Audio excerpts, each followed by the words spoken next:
Hi guys. How my client made a Ferrari LaFerrari himself. I used a 3D scan model of the Ferrari LaFerrari. I work only with accurate 3D scan models from Forza, so all dimensions are the same as the original car.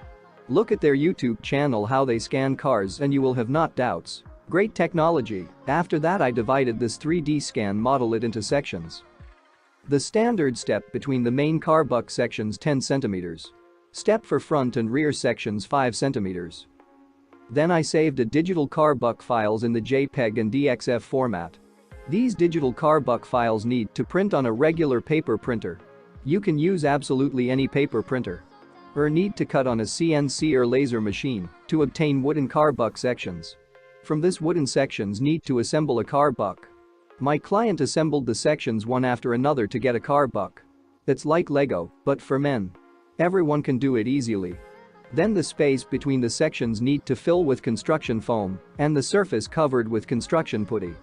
My clients filled the space between car buck sections with foam. After that, he covered the layout with putty and brought the surface to perfection. Next, need to make fiberglass molds for the further production of a fiberglass body. The main thing is that you made fiberglass molds once, you can make many fiberglass bodies. A fiberglass body is made from the resulting fiberglass molds. All you need is epoxy resin and glass material. Nowadays it is available to everyone. There is nothing difficult about working with fiberglass. The finished fiberglass body is installed on a suitable donor car or on a homemade frame. The Ferrari LaFerrari is ready. The most important thing is to make the body.